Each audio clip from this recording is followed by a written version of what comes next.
क्या आप जानते हैं दुर्योधन अधर्मी क्यों था? हस्तिनापुर के कार्यकारी महाराज धृतराष्ट्र और महारानी गांधारी के 100 पुत्रों में से सबसे ज्येष्ठ दुर्योधन थे।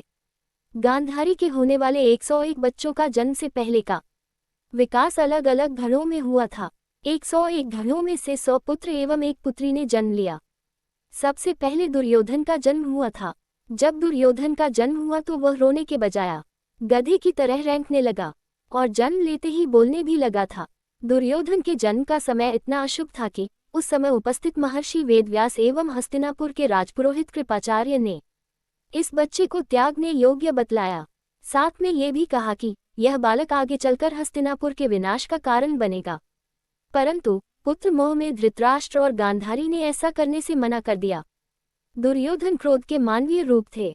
महाराज धृतराष्ट्र जन्मांध थे, परंतु महाराज धृतराष्ट्र केवल आंखों से ही अंधे नहीं थे, अपितु मोह में भी अंधे थे। वे पुत्र मोह में इस तरह से जकड़े हुए थे कि वे दुर्योधन के अवगुणों को सदैव हंसी में उड़ा देते थे।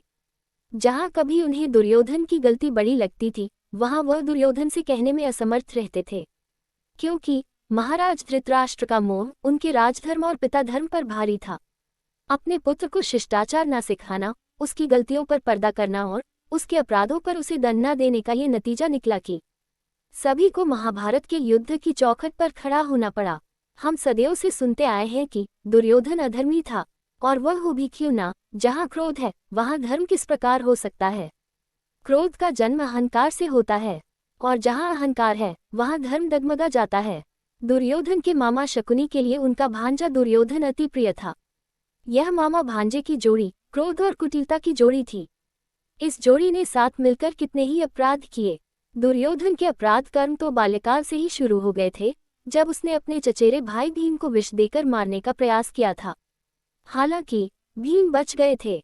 युवावस्था में फिर दुर्योधन ने पांडवों को मारने के लिए वारणावत में लाक्षागृह का निर्माण कराया, जहां पर दुर्योधन के चचेरे भाई पांडवों के साथ उनकी चाची देवी कुंती भी उपस्थित थी।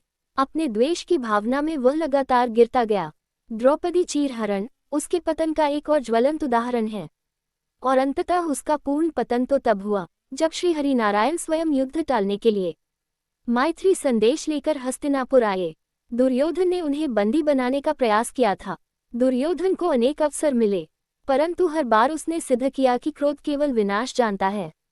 अहंकार, द्वेष, घृणा, ईर्ष्या की जड़ें इतनी गहरी थी दुर्योधन में कि धर्म तक वो कभी पहुंच ही नहीं पाया।